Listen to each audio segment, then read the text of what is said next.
నా పేరు శివప్రశాంత్, పీడిఎస్యు భద్రాద్రి కొత్తగూడెం జిల్లా కార్యదర్శిని.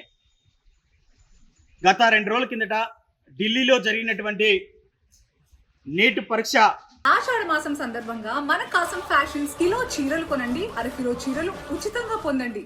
పేపర్ లీకేజీపై విద్యార్థులు శాంతియుతంగా చేసేటువంటి ధర్నాలో కేంద్ర బీజేపీ ప్రభుత్వం, నరేంద్ర మోడీ ప్రభుత్వం ఏదైతుందో విద్యార్థులపై క్రూరంగా లాఠీ చార్జీ చేసి పొగబాంబులు వేసి విద్యార్థులను దారుణంగా కొట్టిన సందర్భంగా, దాంతోపాటు విద్యార్థులు ఈరోజు చనిపోవడానికి కారణంగా బాధ్యత వహిస్తూ పేపర్ లీకేజీపై ధర్మేందర్ రాజీనామా చేయాలని చెప్పేసి, విద్యారంగాన్ని కాపాడాలని చెప్పేసి, భారతదేశంలో ఫాసిజం పెరిగిపోతా ఉంది, దీన్ని కాపాడాలని చెప్పేసి పీడిఎస్యు, ఎస్ఎఫ్ఐ, ఏఎస్ఎఫ్ విద్యార్థి సంఘాలన్నీ కలిసి, మేధావులు, ప్రజాస్వామిక వాదులు మొత్తం కూడా కలిసి భారతదేశ వ్యాప్తంగా ఈరోజు బంద్కు పిలుపునివ్వడం జరిగింది.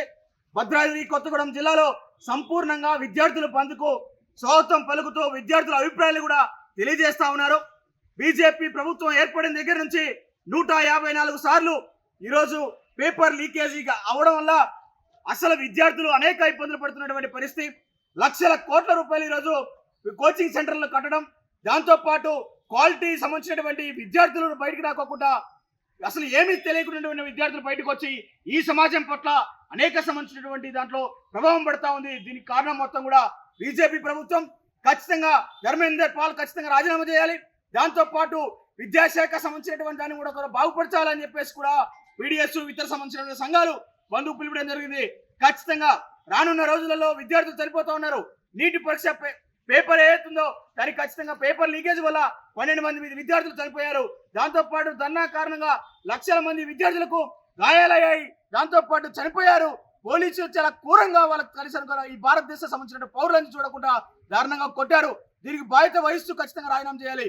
రాజీనామా చేయకుంటుంటే రానున్న రోజులలో రాష్ట్ర వ్యాప్తంగా మొత్తం కూడా ఖచ్చితంగా ఢిల్లీని ముట్టడించి నేను ఖచ్చితంగా గద్దె దించేంత వరకు పోరాటం నిర్వహిస్తామని చెప్పేసి కూడా ఈ సందర్భంగా బీజేపీ ప్రభుత్వాన్ని, నరేంద్ర మోడీని, అట్లాగే హోంశాఖ మంత్రిని, అట్లాగే విద్యాశాఖ మంత్రిని కూడా హెచ్చరిస్తా ఉన్నాం. అందరికీ నమస్కారం. నా పేరు రాజేశ్వరి. నేను డిఎల్ఈ సెకండ్ ఇయర్ చదువుతున్నాను భద్రాచలంలో. ఈరోజు భారతదేశ వ్యాప్తంగా అందరూ లీకేజ్ పేపర్ మీద ప్రొటెస్ట్ చేస్తున్నారు. అయితే ఈ లాస్ట్ 2 days బ్యాక్ దగ్గర నీట్ లీకేజ్ పేపర్ దగ్గర ప్రొటెస్ట్ అనేది చేస్తున్నారు. చాలా డేస్ నుంచి చేస్తూనే ఉన్నారు. అయితే నిన్న 2 days బ్యాక్ నుంచి చాలా మంది స్టూడెంట్స్ అనేవాళ్ళు దాంట్లో పార్టిసిపేట్ చేయడం, ప్రొటెస్ట్ అనేది చేశారు. అయితే పోలీసులు వీళ్ళందరూ కలిసి వాళ్ళ మీద స్టూడెంట్స్ అని కూడా చూడకుండా వాళ్ళ మీద లాఠీ చార్జెస్ చేయడం మాకు మంచిగా అనిపించలేదు. అదేవిధంగా నీట్ ఎగ్జామ్ అనేది ఇట్స్ ఎ ఒక క్వాలిటీ డాక్టర్ని సమాజంలో అందించడానికే కదా చేసేది. అలాంటి నీట్ పేపర్ని లీక్ చేయడం అనేది మాకు చాలా బాధాకరంగా ఉంది.